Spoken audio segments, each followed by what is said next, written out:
And I asked them, but you choose. This is your life and you choose.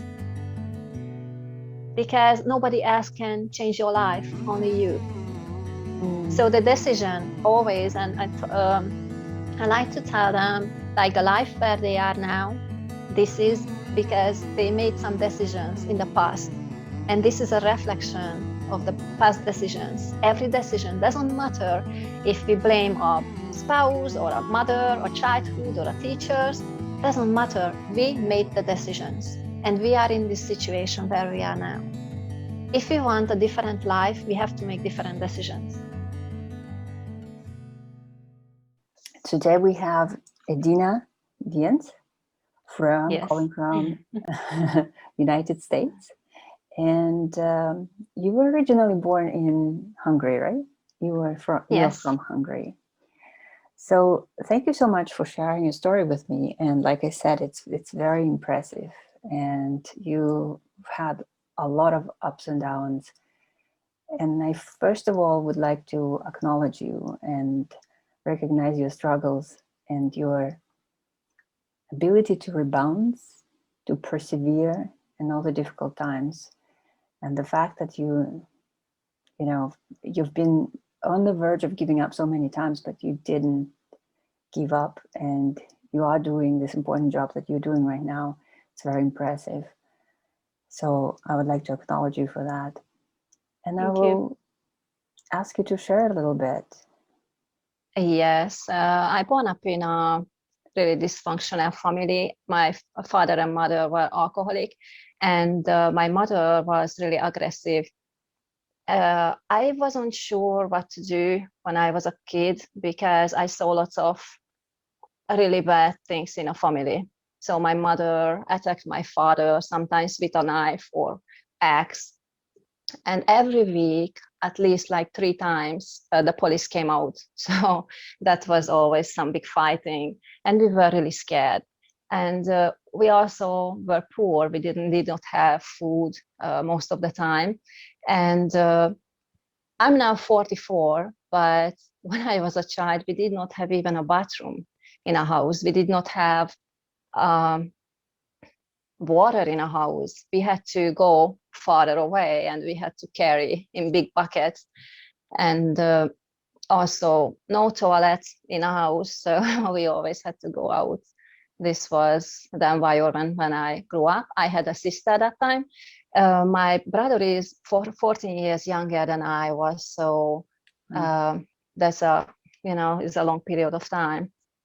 And I became really depressed, but I didn't show to my schoolmates. So nobody knew that. They just saw that, oh, I'm so strong. And I was quite, tried to show confidence when I was a kid because I had to protect myself. And you mentioned that you, even when you were a kid and having, difficult conditions for yourself, you still were really open to help other people, and maybe even people came to you for advice. yes, Did you feel that calling maybe already at that time, that you wanted to be someone that people can come to or rely on? mm-hmm. So when I was a little kid, I knew that nobody can help me. So I couldn't go anywhere. My grandmother lived almost 20 miles away, and we always went there by train. And it wasn't like we just went there and we visited her. And she was only the hope for me. But apart from that time, like summertime, we never met my grandmother.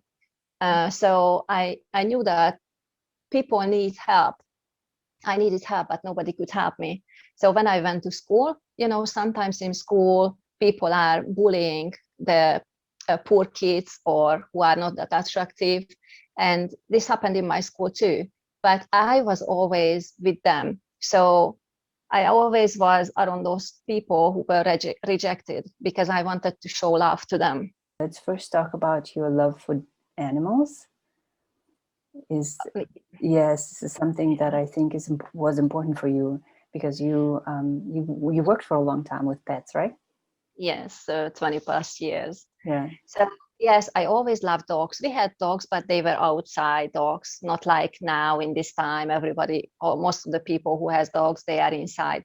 But I lived in a little village, and the dogs were just dogs, like animals. Like it's not like pets, like here. It's not like cuddling them. It's just like protecting the yard or protecting the area or barking. So that was like an alarm, and we had two, and one of them was my favorite, and he did amazing things to me.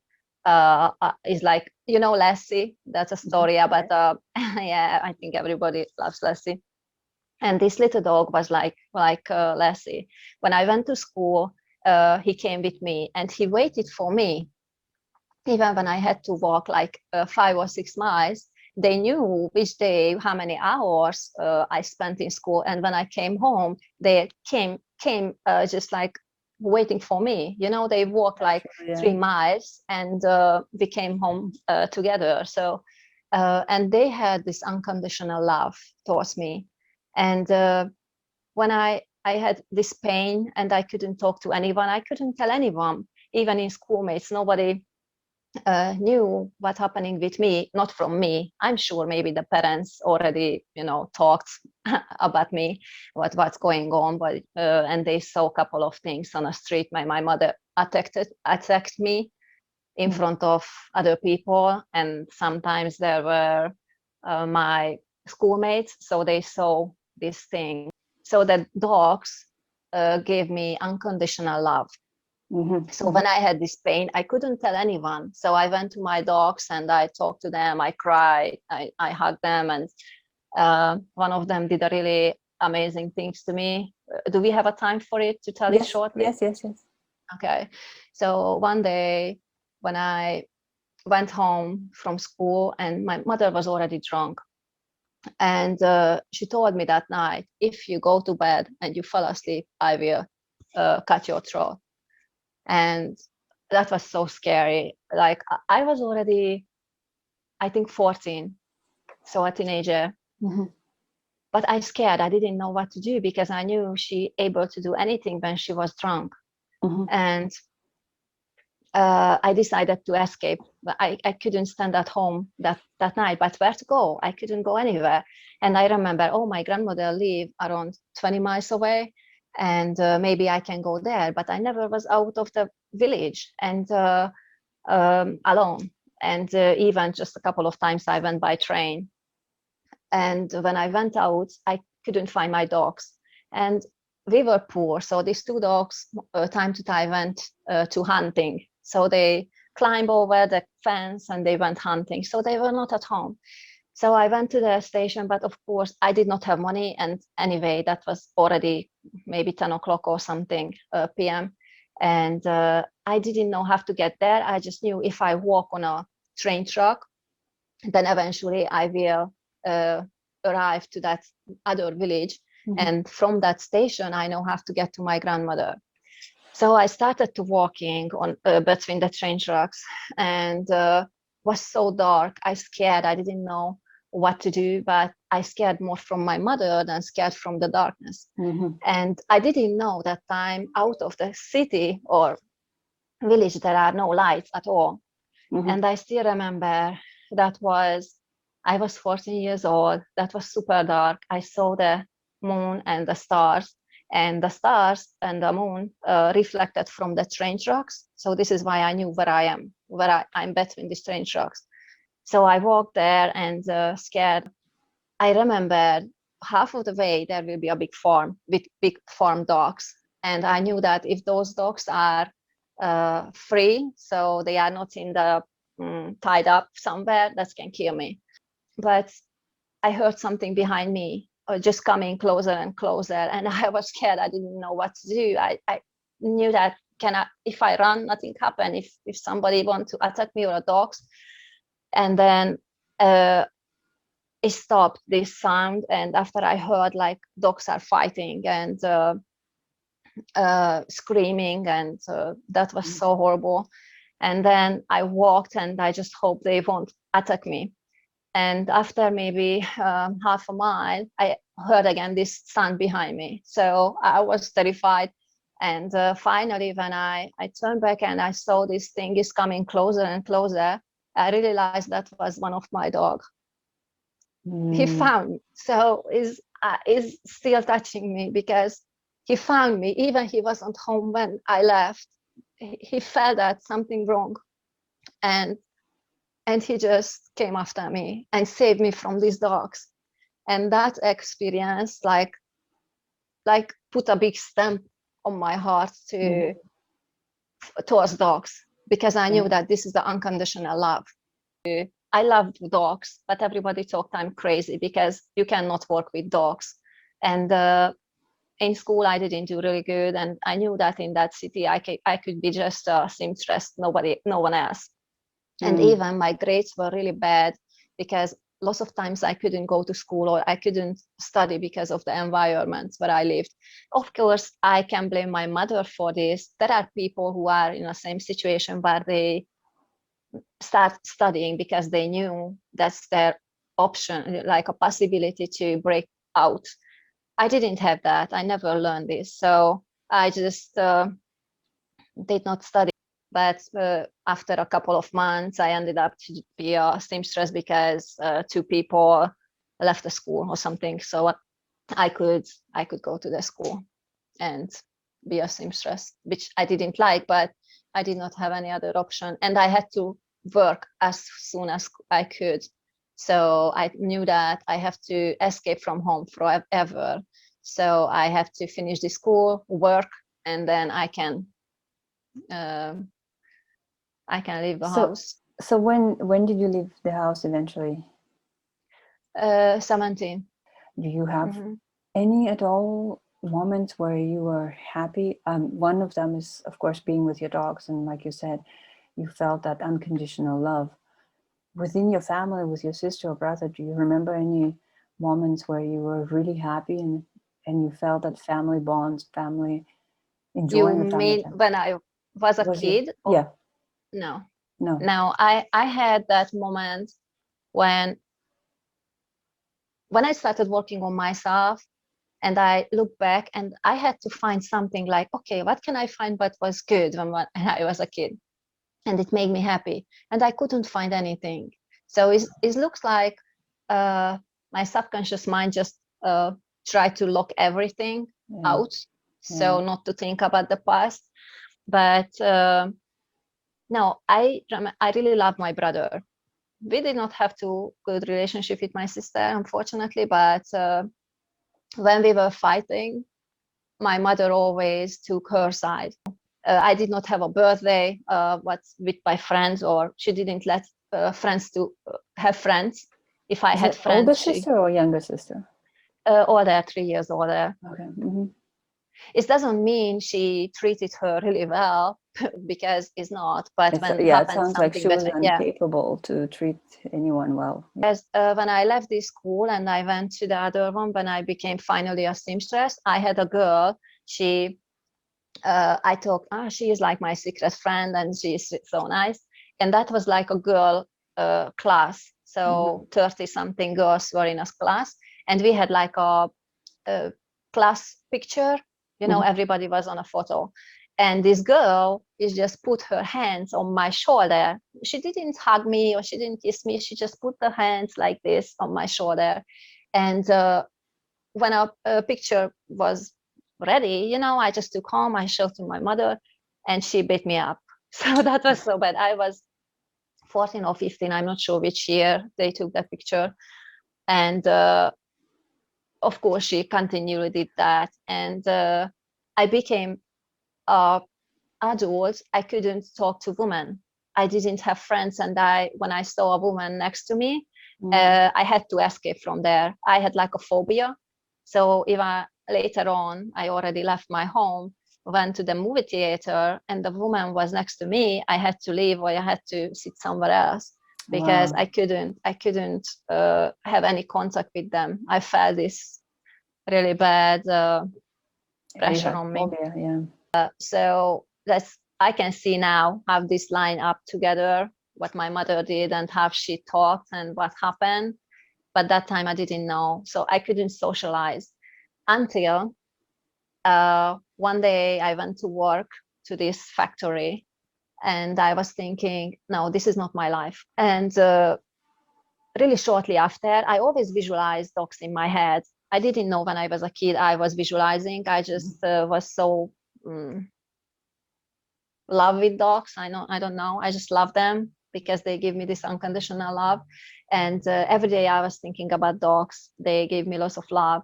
And one day I just saw in a magazine, what I already started buying every month, there was a dog grooming school, like an advertisement, but from like a job center. I thought I immediately felt that yes, this is it. I don't know what dog grooming is, but yeah, if there is an opportunity to work with dogs, yeah, I have to do that. And I was so blessed because 80% this job center paid for it, and in the same time, everything is lined up. I was still working in this place, but 3 days from the week, I asked them to let me go to the school, and I went back and I worked nighttime. When I went to the school, I realized there were women too.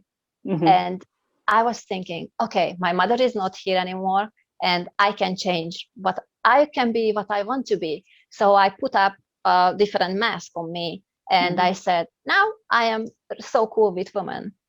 And I decided to have friendship with them, and I felt so free. Like I could talk to women again without my mother hurting me physically or with words.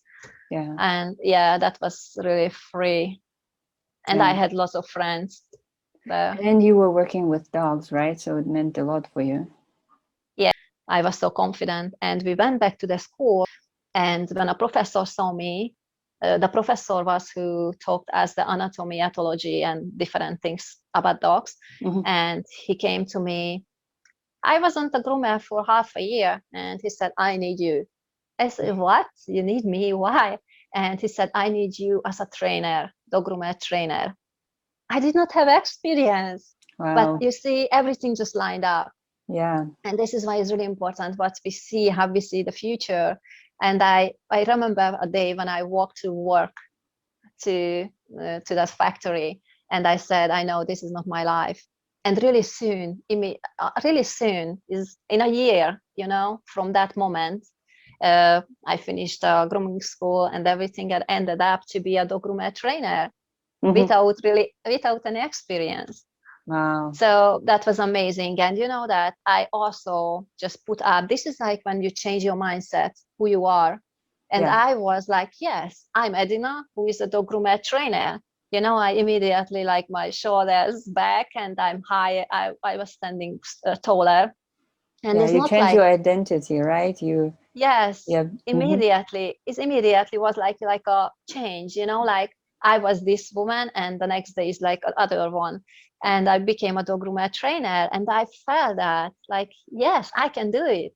Of course, everybody scared at the first time, like, okay, I don't have experience. I could say, sorry, I cannot do that. But I said, yes, I will do that, because I knew that this can create a different future. Yeah, beautiful.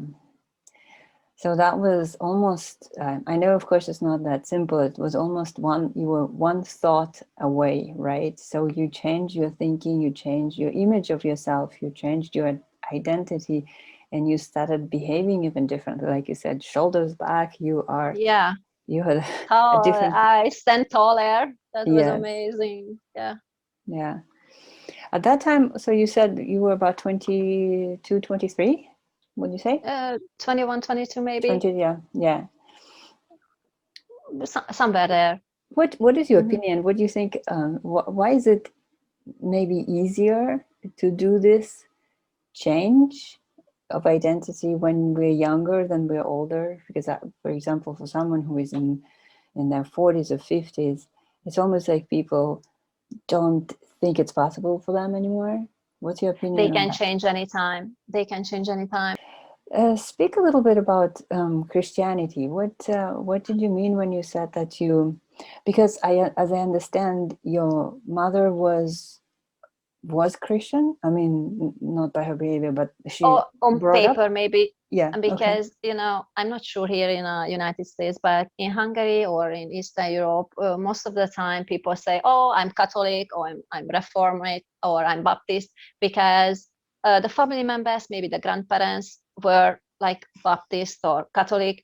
And when a kid born, then they take to a church and they baptize the kid, of course, just with nothing, even just a bit of water, maybe sprinkle, Yeah. nothing else. And that person automatically become like a Baptist or a Catholic or whatever. But it doesn't mean spiritually they become. This is just some tradition.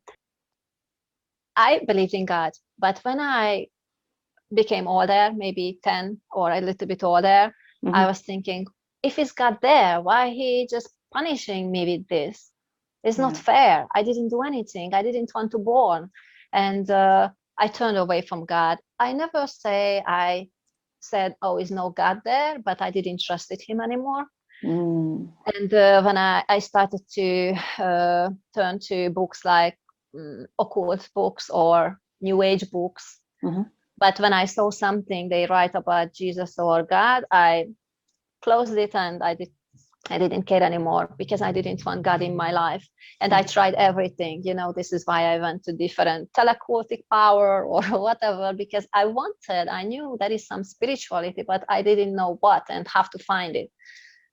And when I became a dog groomer and a dog groomer trainer, I went back to that school, and there were a couple of people, actually like 20 other colleagues in that place. And one man was a veterinarian, and he started to talk about Jesus.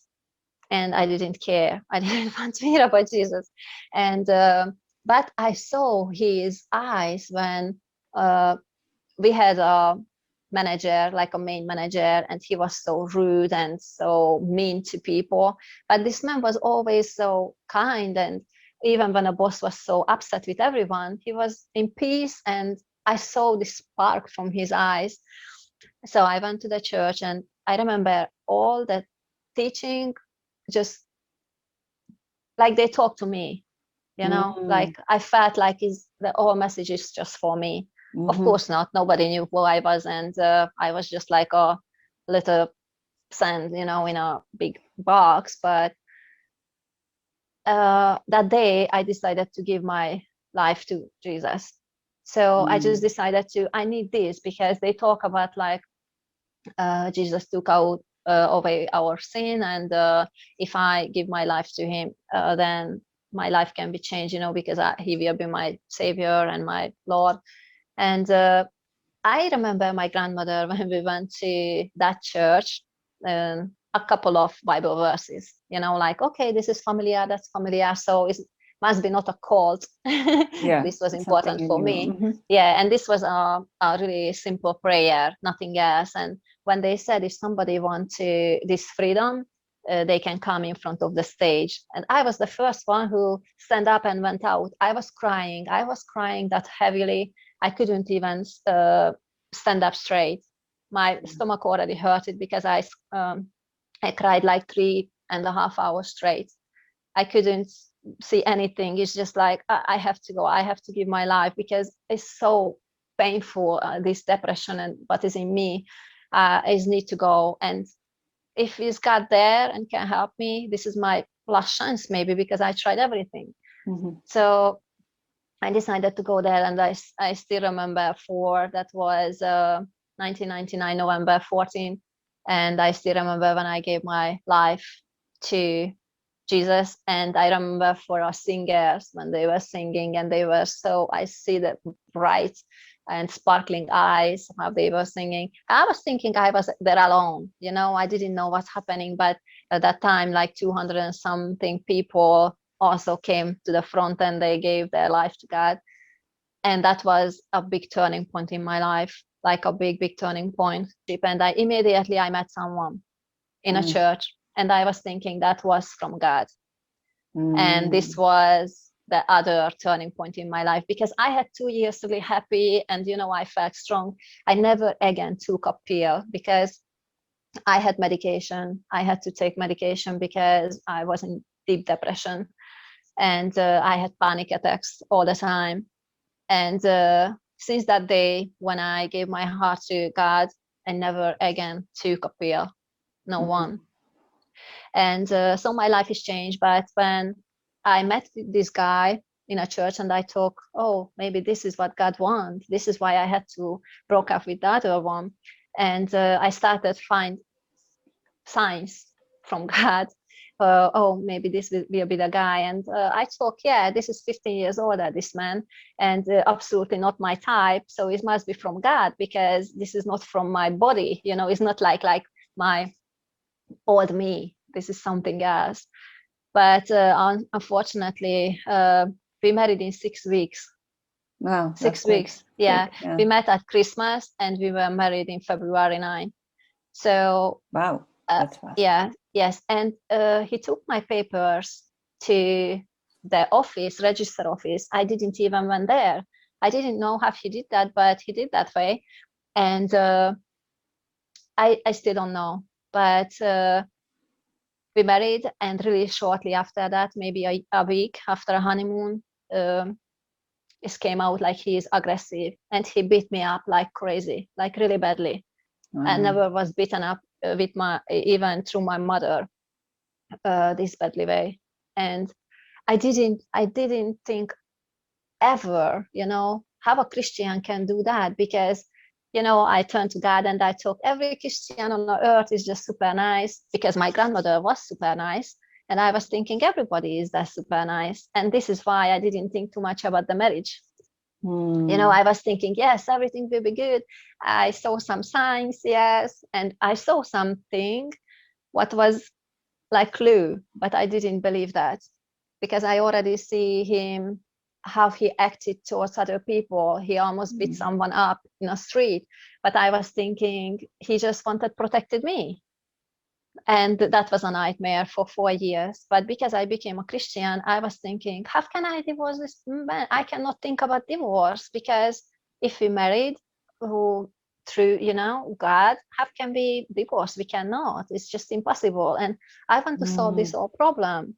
But he was beaten up really badly. And I don't say I was a really good, how I acted, because if I didn't like something, I argued, or I didn't like something, I told that. But I had boyfriend before, and nobody ever beat me up. But when I became a Christian, and I already much nicer than I ever was, then somebody just beat me up. I didn't understand. And then I started again questioning God. What are you?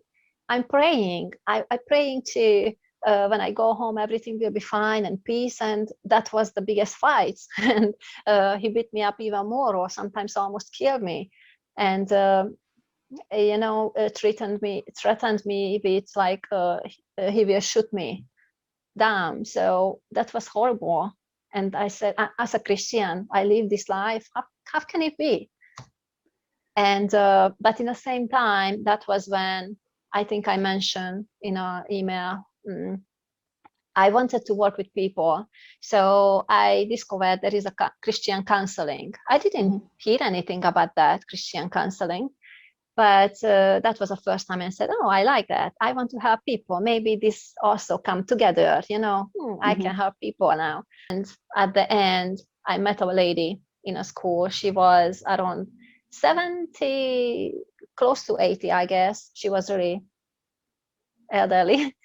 And she told me her husband is aggressive for 40 years, still aggressive.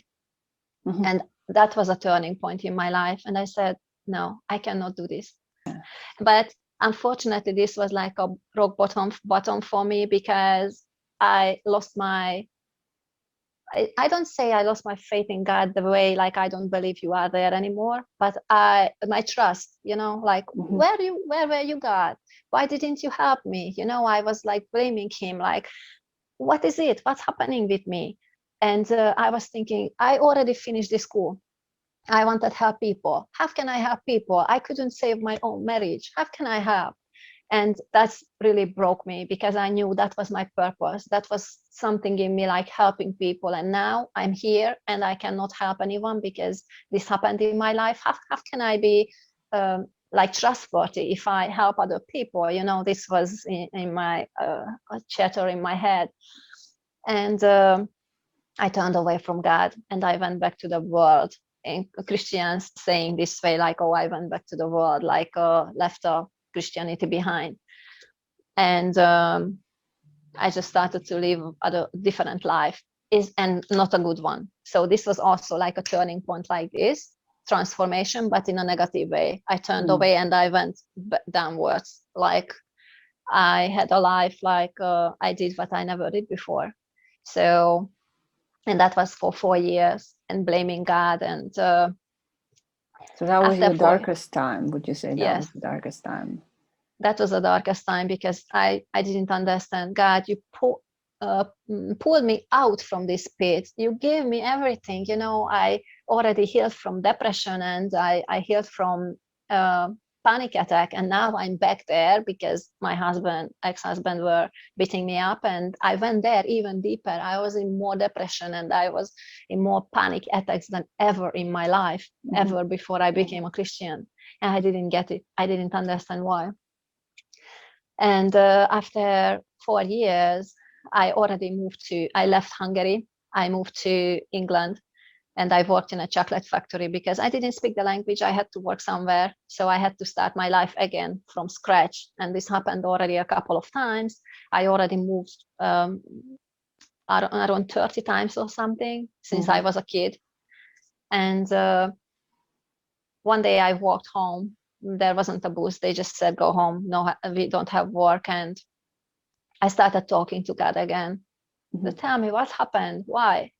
And he showed me that I didn't wanted you to marry this person. You chose to marry this person. You know, God didn't put me in this situation, but I always thought this was him. And he showed me the signs, like, I showed you this, I showed you that.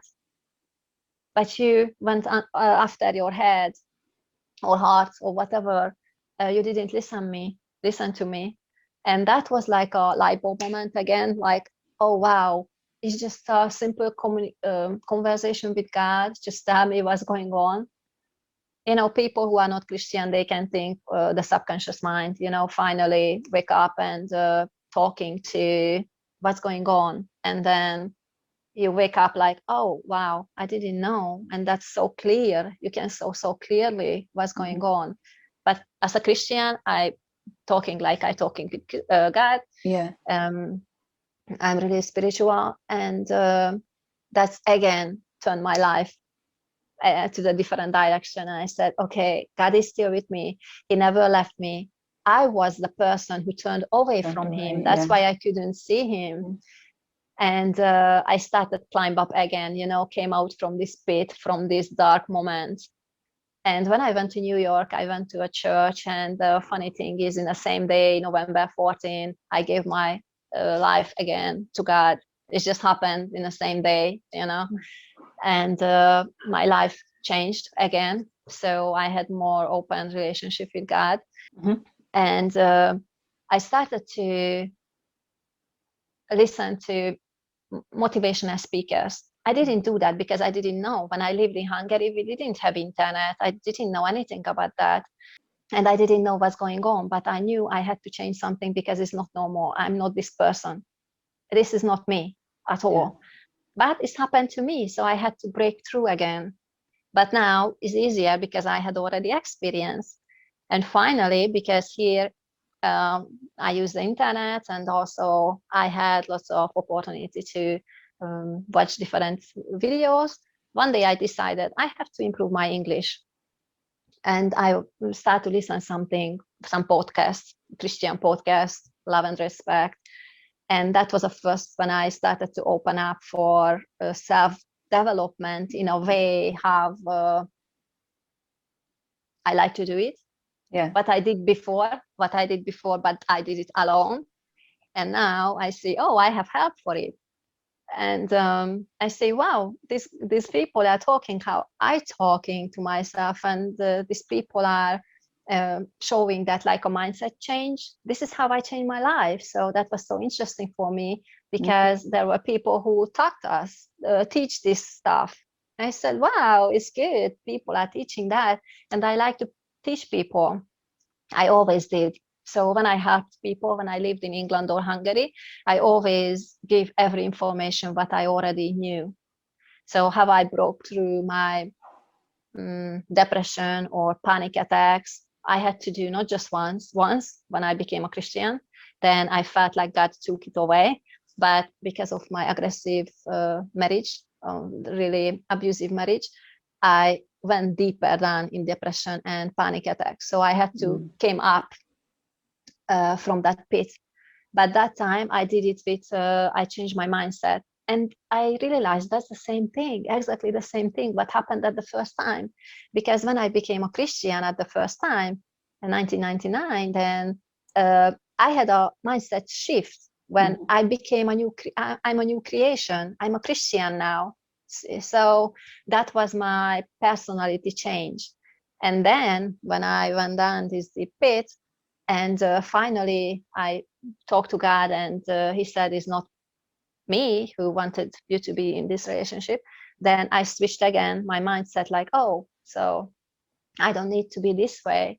And also I learned how to come out from depression and panic attack with my mindset. So of course I'm praying, and I use Bible verses lots of times, which is really good and really helpful. But I realized that like big guys like Tony Robbins or Joe Dispenza or the other big people, they talking about the mind and how the mind works. The Bible also talk about the mind. And this really, I'm so interested about that, because I'm a Christian, so I want to go in a Christian way. And I just see is lined up, because God also said, you have to become someone else. You have to be a new creation. And also what Joe Dispenza teach, he said, if you want a better life, if you want to change your life, you have to become someone else. And that was also a live moment, like, oh, wow, this is like in the Bible. That's absolutely true and works in the same way. Amazing. Yeah. So, and this is how I discovered the coaching also, because I was thinking like, coaching, what is coaching? And I said, I did this all in my life, and I didn't get paid for it because I didn't know. That's funny. But anyway, I like to coach people, and I really like to help people, but I coach only people who are really committed. I help everyone who need help, but I only coach really committed people, because I know that there must be like a really strong will, like yes, I want to change my life. Without that, nobody can change. This must be something deep down to know is enough. I don't want this life anymore. And then there will be a turning point, like in my life many times. Yeah. So what kind of people come to you? What do they want to change? Usually people who come to me, they want to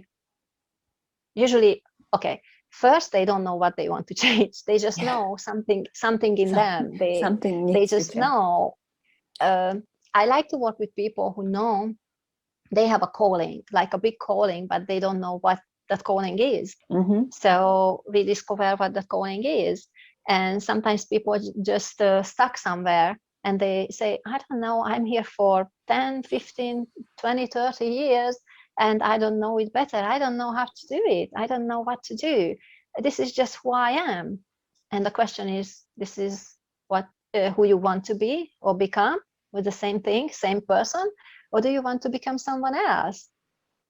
That's your choice. And my main teaching and my main thing is like, you have to know the truth, and the truth will set you free. That's also a Bible verse. So lots of people are not honest to themselves. So most of the people are just blaming others. Like I blame God. I blamed everyone, like for my circumstances and my situation, but I was the main person who made that decision. I made the decision, and I made the decisions to stay with this person after when he first hit me. or the second time, or the 10 times, or the 200 times, I decided to stay with that person. God didn't pull me there and said, you have to stay here. That was my beliefs, because I interpreted the Bible that way. If I'm married, I have to stay that way. God never talked to anyone to, you have to marry to an aggressive person and this can beat you up or kill you, but you still stay. That's not a love of God. God is not that. Yeah, and this is why, so I help everyone, even on Facebook groups, like Christian groups, I'm there because I like to help. But if somebody really wants a change and transformation in their life, they have to be committed, because if they are not, I cannot work with them, because I don't want to waste their time. I don't want to waste my time, because that is, for me, is helping is really good. But I'm not sure you or other people who maybe later watching this video, they know something in them. They can give advice to people, but if that person is not ready, they won't change. They have to be ready, because if not, that's just a boost, like, oh, I can do it, and after 1 or 2 days they go back to their old self and nothing will change. They also have to know, right? Like you say, know your truth. They also have to know what it is that they want to change. Yes. Because like you said, yeah, motivation, they can get motivated for a few hours or days, but not having the direction, they will not move anywhere, right? Yes. And most people, including me, I did not have responsibility for my life, but I learned, if I want to do something in my life, I have to do it. I have the same, what is that, possibility to talk to God. I don't need to go someone else, to help me if they don't have a time. It's really good when somebody can guide me, because it's really good if you have someone who can guide you. But if not, you have to do for yourself your part. The Bible also say, like, you have to do your 100% and God will do your 100%. It's not a Bible verse. I just saying, like, oh, what Jesus did when Lazarus died. Then he told to the people to roll the stone away. So the people did what they could do, and Jesus raised this man up from the dead. Like, we have to do our parts, and God will do the parts we are not able to do. Beautiful. Yeah. What motivates you every day? Like, when you get up in the morning, what makes you excited for the day? What kind of feeling is that? Everything, present, the future, because when I started this self-development, I started to change my habit too. I wasn't a morning person. I hated get up early in the morning. So I was the person who woke up the last minute and I pushed the snooze button 5 times or 10 times. I think when I moved here, just 5 times, because my husband wasn't too happy with that pushing always, in the morning.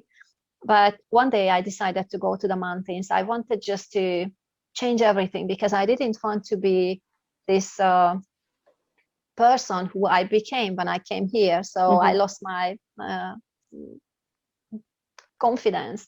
And I said, no, it doesn't work this way. I'm not this person. I have to do something. I have to go back where I was, and I have to change it. So I went to the mountains. So I spent time with God. I started reading more. And that time I was discovered the Joe Dispenza and the different motivational speakers and teachers. And I decided I read a book, Miracle Morning. And I decided to get up early in the morning, and that's at 5. I didn't need to get up until 7. And before I was just pushing the snooze button. I didn't want to get up, but I decided, yes, I want this. And when I came home from the mountains, the next day, the alarm went off, 5 o'clock. I was out, and I started working on myself. I started meditating, praying, meditating, visualizing what I want in my life. I wanted to be that confident woman who I was, or even more confident. And already that time I discovered coaching, and I said, I want to be a professional coach, not just like helping people, but I want to do it professionally. I saw myself, and something came into my heart, like, okay, I've worked with more than 20,000 dogs in my life for these 20 plus years. And now this is a time to help minimum that many people. Yeah, open up to So people and work with yeah, them. it was like minimum 20,000 people. So in my rest of my life. So that was a clear message. That was a new purpose. I still love dogs, but this is my new purpose. Great, wonderful. You know, so where do you see yourself in 10 years? 10 years on a stage, and I never liked to be, you know, I never was the person who liked to be in a camera. Even in a church, I remember when we went to church, we did not have video cameras 20 years ago. And then when a camera sometimes had a bigger event and the camera turned to me, I was ducking down. And I did that like I'm searching something in my bag or something. My friends always were laughing at me like, what are you doing? I hated being a camera. I was that person. I wanted to break the camera if somebody tried to take a picture or a video recording about me. And when I started discover the coaching, and I love coaching people, but I'm also a teacher. I think this also came from when I was a kid. I like to, not just a kid, when I became a dog groomer and dog groomer trainer, I felt like this is it.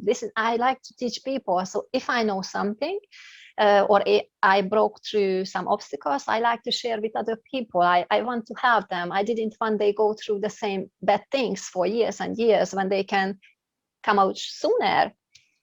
And I said, yes, but I can reach only the people if I speak to them. If I just speak to 101, that's absolutely good. But that's just one person, and I want to help more, you know, and this is my mission. And I never thought I want to become a public speaker. I didn't even know what public speaker was. Like, it sounds a little bit silly, but I didn't think about that at all. And when I started working on myself, I really clearly saw in my mind, like, I'm talking to people and helping them. So, yeah, and I said, I saw one of your how? videos where you said that you couldn't even ask for things in the shop when you were little. So it Oh, was hard. even up, wow, that was horrible. Even not just a little, when I was a teenager and older, Yeah. there was a stamp I needed to buy to put it on an envelope. I couldn't buy it. I couldn't ask. I was terrified. And that's why when it came into my heart, I want to share what I know and I came through, and this can help other people. So I have to be on a stage to help lots of people. They said, how? I was crying. And this was last year, about the public speaking, not about the coaching. Like, how can I be? My English is not good enough to talk to people and help this way. I can do like a 101 really easily because it's 101, but you know, on a stage for thousands and thousands of people, how? But I felt so deeply in my heart. And before that, this is what I think I made the first video in October 2020 about public speaking, because coaching is different. It's just easy. You don't need to even use a video, just a phone if you coach someone. But I like to do coaching. I liked to do in a past like face to face, Yeah. because it's so easy. So I don't know, it's a good connection. Maybe that's why I like to be in front of people, because it's more connection. You can feel them. It's better than just through a camera. And I said, I have to do in front of a camera. I have to start a YouTube channel or something just to practice. And just before that, I was crying, how can I do that? I'm not able to do that. I hate to be in a camera. So what I learned, I had to switch my mindset. And I said, okay, this will be uncomfortable. Just remember what you did in your life in the past. Always when you had a breakthrough, that was uncomfortable, but you had to switch your mindset. If you want to do this, you have to become that person. And then it's just switched, and I did the first video. And after I made more, I had more than now I have on a YouTube channel. And I just saw this shift. And I said, okay, maybe a long way to go. And I still learning this, and always sign up for a new course to learn more and more about public speaking, because I know this is how I want to serve. This is how I want to help people. And you definitely have great stories. You have very inspiring examples, and you have so much to share with them. I would like to, can you share also, where do you have social media accounts, right? Like Facebook, your group? Do you have a special group of Yes. people, Um, or? I'm on Facebook. I did not use the Facebook. I didn't like that. But I was thinking if I coach people, they find me easier. So it's easier when they see me on social media, not just like somebody said, oh, I know Edina, you can call her and she can help you. So it's easier. Yes, my Facebook is easy, Edina Viens. So my name, they can find me. And there is, I think, 100% no other Edina Viens out there. That's great. And also, yeah, I will subscribe to your And the YouTube channel, channel. YouTube And the channel. YouTube channel is the same. Everything is on my name. Good, great. Yeah, I am looking forward to your journey. I think not long before you will be on the stage speaking to, well, due to COVID, we can't really do the big crowds of people, but we'll have to start small, right? And this is a great Yeah. time for us to practice. So Yeah, it's really good. I'm really glad I could talk to you and talk with you. And also, it's a good. I wanted to start almost like this year. I said, oh, will be good to go like a Toastmasters to practice public speaking. yeah. But it's a COVID here, so I cannot go out and I cannot socialize. And I was so excited to help more people. Don't they do that online? Toastmasters online or something? Like, They do that, but some, I don't know if you ever was on a stage and talked to people, but it's so different feeling. yeah, I that's did. true. I was in different groups also, like not Toastmasters, but like public speakers, Yeah. and it's totally different. You can see them in a little Screen, yeah. square, and like now I'm talking to you, but I'm supposed to talk into the camera, but I'm looking into your eyes, and in a Yeah. video will look totally different. So the eye contact is totally different on a camera than with people, and they can get some energy from a camera, but it's different when you just talk to them and you just pour your heart out. Yeah, yeah, it's always different when you are in a group of people and you're physically present there. I Mhm. agree. And I love people, and I like to, like feel. You can see them, like how they react and what they feel. You can uh, see or feel how they feel, Yeah, or if and you feel some their of them has presence. some, or if somebody is suffering with something. Sometimes just to know, you can feel what's the problem is, so you can talk to them that way. Yeah, It's a little bit strange, but sometimes I had this feeling like, okay, I just talked to that person, and I know is a message to this person, or feel to share something to someone. And they yeah, said, oh, how did you know that? Or I don't know, I just felt that. I just in your presence, and I just feel it. feel it. Yeah. What would just last question, if you had a message for someone who is in a dark place right now and is not sure where to go and is doesn't know how to continue on for whatever reason, is depressed, what could you say that might make them start wanting to change their life or take a different direction? Yeah, I would need to ask a couple more questions from them just to know where they really are. And I like to ask people, like, thinking about your life now and thinking about this is this day is your last day in your life. Maybe you are 90 years old, you are sitting in a rocking chair and thinking about your life. And your life is everything reflect the life you lived before, like how Mhm. you feel right now, what you see. And they start to think about, like, oh, my life is miserable, nobody around me, no, I have no love around me, I didn't achieve everything, I feel nothing, I'm not good enough. And they just see the bad things what happened in their life, and they say, oh, the next 40 years will be suck, and it's just not great. I don't want to live in this world, and I hate it.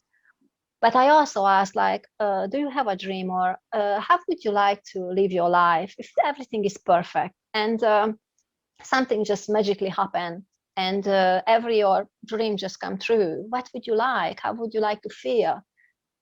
And when they start to think about that, like what kind of profession you want to do, some of them doesn't know, but this is why I need more information from that particular person. And then they think I can go closer and closer to their dreams, because everybody has a dream inside that sometimes is really buried and they cannot even reach it. They just know they wanted to do something 20 years ago, 30 years ago, and it's not there anymore.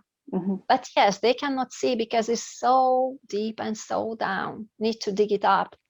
So this is why. Do you like your life? No. Okay, how would you like to your life changed? Would you like some changes? How would you like to feel? How would you like to live your day? What is a perfect day for you? So they start to think. And then I ask them, okay, now imagine yourself in the same situation. You are in a rocking chair, you are 90 years old, same situation, but everything you ever wanted in your life, but the feeling, the work, or everything what you really wanted, that's around you. What do you see? How do you feel? Who are around you? Who are your friends?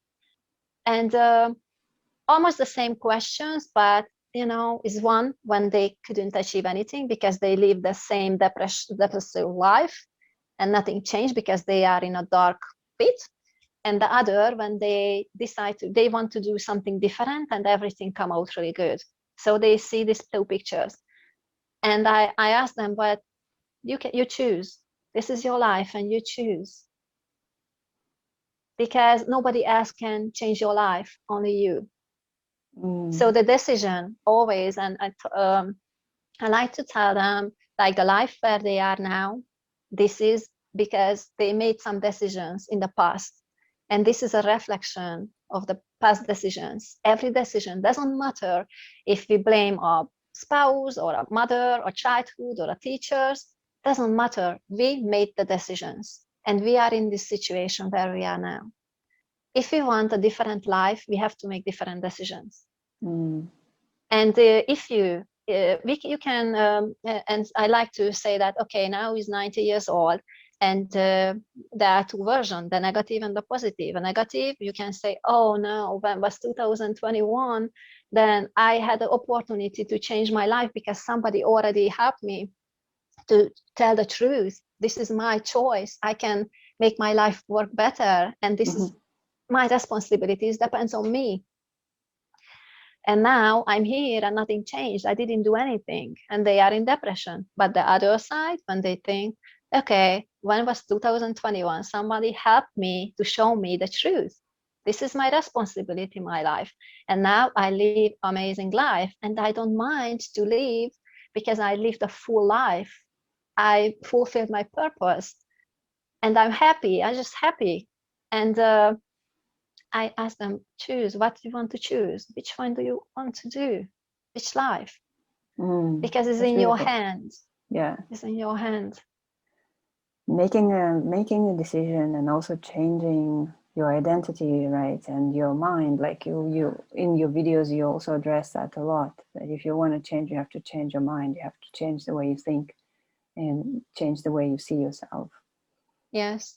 So unfortunately, not everybody change because it's maybe sounds a little bit harsh, but they don't want bad enough. Because sometimes people are suffering, and I was in the same shoes. Like I was suffering and whining and complaining about everything. When was sunny, I was thinking too hot. When wasn't sunny, I said it's too dark or too cold. I always complained about everything, but I had to change my behavior. I have to become the person I wanted to become. Because with the personality, I also would say this, your personality that you have now, you cannot have a better life. You can have only the same type of life as you have now.